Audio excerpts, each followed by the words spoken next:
It started as a whisper, Machu Picchu. The name drifted into my thoughts like a secret carried on the wind, a place I'd only read about in books or seen in fleeting glimpses on travel shows. It was more than just a destination. It was a legend, a riddle wrapped in clouds, calling out to the part of me that longed for adventure and discovery. The name alone felt like a secret, a call to adventure. Every time I traced my finger along the map, I could almost feel the pulse of ancient footsteps echoing through the valleys and up the steep mountain trails. It was as if the land itself was inviting me to uncover its mysteries. I'd seen the photos, stone ruins perched on a misty ridge, the clouds swirling around them like a protective shroud. But photos could never capture the feeling of standing there, breathing in the thin, crisp air, and seeing the ancient stones rise out of the mist with your own eyes. But I wanted to feel it, breathe the air, and earn that view with my own 2 feet. I wanted to know what it was like to stand on the edge of history, to let the wind carry away my doubts and fill me with wonder. The dream grew, turning from a distant fantasy into a plan. I started jotting down ideas, circling dates on my calendar and researching every detail I could find. Each note, each scribble, brought Machu Picchu a little closer.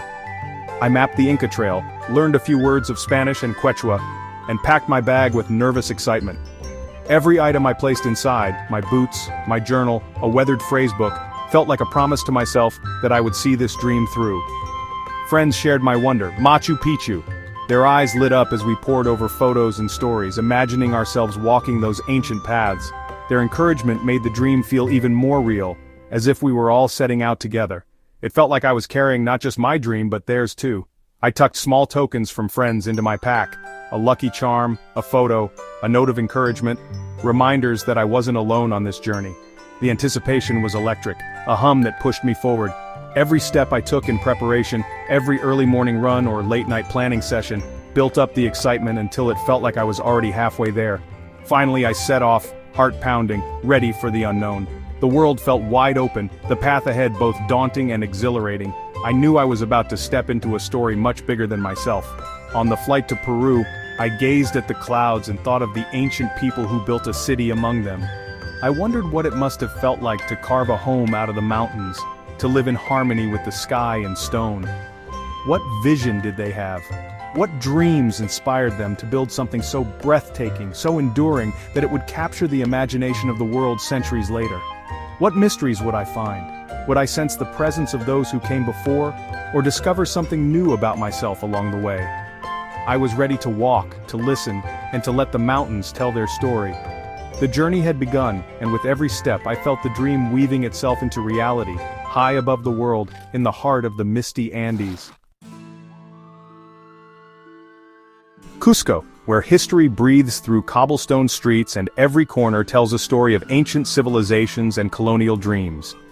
The city sits high in the Andes, its red-tiled roofs and winding alleys a living testament to centuries of culture and change. Here the air is thin, crisp, and carries the scent of wood smoke and distant rain.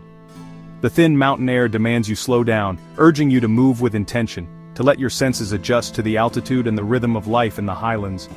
Each breath is a reminder that you are somewhere extraordinary, where the sky feels closer and the world below seems far away. I acclimatized with coca tea, the traditional remedy for altitude, its earthy taste grounding me in the present. I wandered through vibrant markets, where every stall overflowed with color, hand-woven textiles, bright fruits, and the laughter of children darting between the crowds. I soaked in the colors and warmth of the Quechua people, their smiles as bright as the woven shawls draped over their shoulders. Their stories, shared in a mix of Spanish and Quechua, spoke of resilience, tradition, and a deep connection to the land.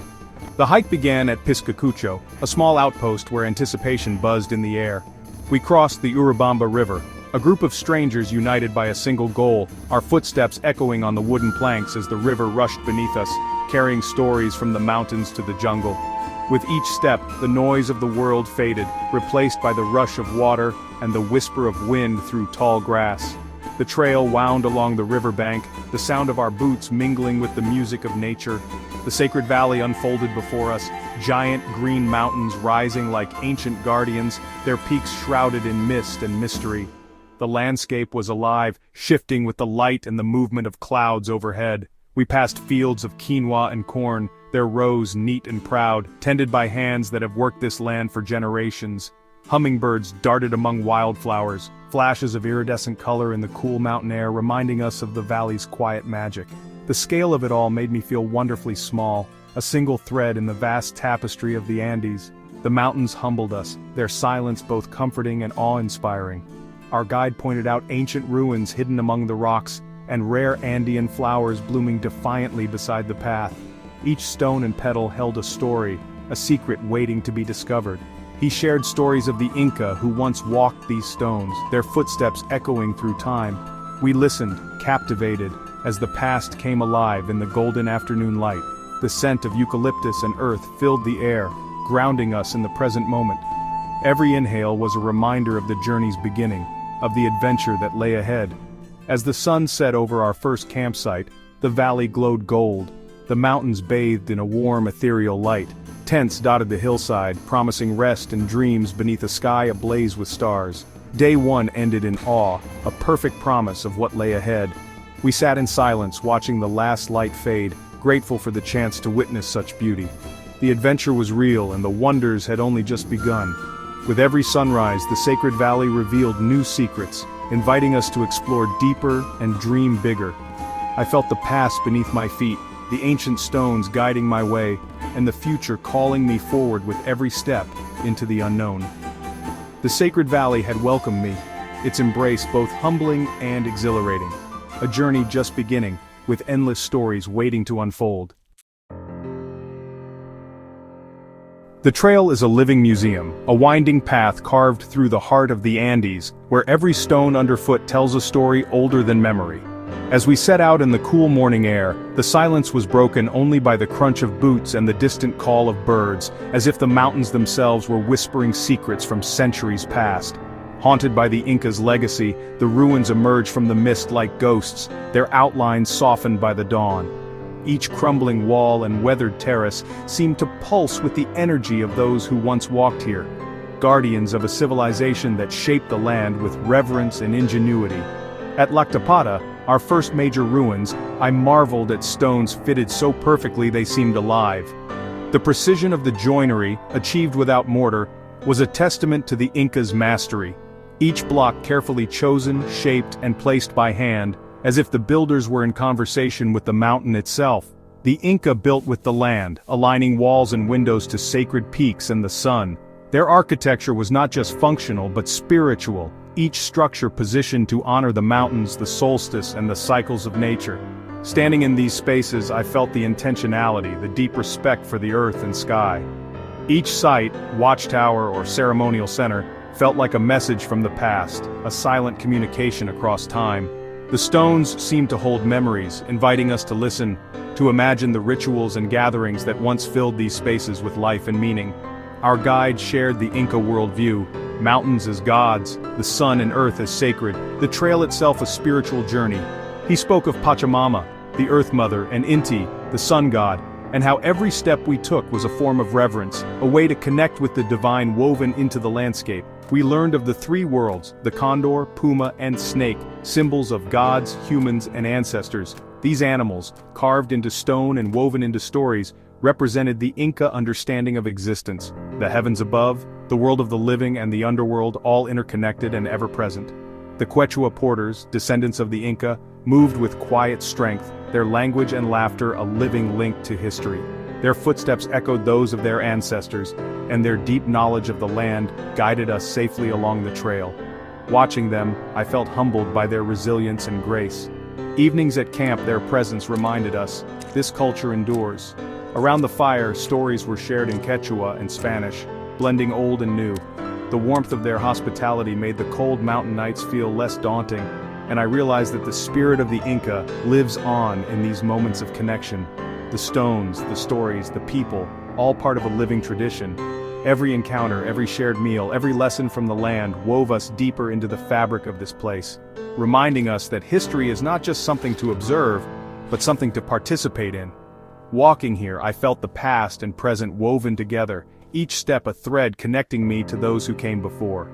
The journey was more than physical. It was a passage through time, a chance to listen to the whispers of the Inca carried on the mountain wind. The Inca spirit was everywhere, lingering in the stones, the mountains, and the hearts of the people who call this land home. Higher up, the world transformed into cloud forest, a fairy tale of mist and green. The air cooled, moss and lichens draped ancient trees, and every surface pulsed with life. The forest sang, water dripping, birds calling, insects humming, orchids and wildflowers burst from the green, and we glimpsed a viscacha sunning on a rock. Tracks of the elusive spectacled bear hinted at hidden wildlife. The biodiversity was staggering, a fragile treasure. Walking in silence, the mist muffled the world, inviting introspection. Worries faded, only the path and beauty remained. The forest felt nurturing, as if the mountain itself was guiding us onward. In the cloud forest, I found peace and gratitude. The Andes, vast, wild, and humbling. Above the tree line, the world opened, jagged peaks, endless sky, and a wind that cut to the bone. Dead Woman's Pass, the trail's highest point, tested every ounce of strength. Each step was a victory, reaching the top, pure triumph. From above, the genius of Inca engineering was clear: stone paths clinging to cliffs, bridges over rivers, staircases ascending the impossible. The trail stitched the mountains together, a ribbon of history. Weather changed in moments: sun, wind, fog, even snow. The mountains demanded respect, reminding us we were guests in their realm. The unpredictability was part of the adventure. Every challenge brought resilience and awe. The high Andes stripped life to its essentials. Here I felt both small and infinite. This hike is no stroll, it's a true test. Legs ached, lungs burned, and doubts crept in, especially on the climb to Dead Woman's Pass. The trail stripped away everything but the present moment: step, breath, water. Hardship brought clarity and pride. Simple joys, hot meals, laughter, a warm sleeping bag, became treasures. Our group, once strangers, became a family, sharing struggles and triumphs. Encouragement flowed freely, support was mutual. The kindness of guides and porters lifted us all. The challenge forged bonds and self-reliance. The hardship made the joy sweeter. We finished as friends, united by the magic of the trail. The journey changed us. The final day began in darkness, headlamps bobbing as we climbed the last stretch. The path clung to cliffs, hearts pounding with anticipation. The Gringo Killer, steep stone steps, was our final test.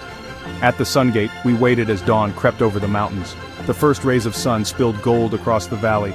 There it was, Machu Picchu floating in mist, glowing in the morning light. The beauty was overwhelming: tears, silence, wonder. All fatigue vanished, replaced by awe. We had earned this view, walked the path of the Inca. No photo could capture the magic of that moment. It was a perfect memory, suspended in time. We had arrived, dream fulfilled. It was everything I'd hoped for, and more. Entering Machu Picchu felt like stepping into another world. The city's scale and precision stunned me. Massive stones fitted with impossible skill. Terraces, temples, plazas, each corner held a new wonder. I wandered through the maze, touching cool stone, imagining ancient ceremonies. The Temple of the Sun, the Intihuatana stone, mysteries carved in rock. Even with crowds, I found quiet moments of peace, gazing at the iconic view. Machu Picchu is a testament to harmony with nature, a symbol of human achievement. Abandoned, hidden, rediscovered, it endures as a living link to the Inca spirit. Here, I felt respect and gratitude for the people who built this city in the clouds. Machu Picchu is not just a ruin, it's a living wonder. Leaving Machu Picchu, I realized the journey never truly ends. The mountains, the sun, the kindness, they echo in my heart. This was more than a hike. It was a lesson in perseverance and wonder. I learned to value simple things and the power of human connection. The Andes reconnected me to nature and to myself. Your Machu Picchu might be different. A new skill, a dream, a walk in the woods. The important thing is to go, to challenge yourself, to discover. The world is full of wonders, waiting. I found a piece of myself on the trail, and the echo of the Andes will stay with me always.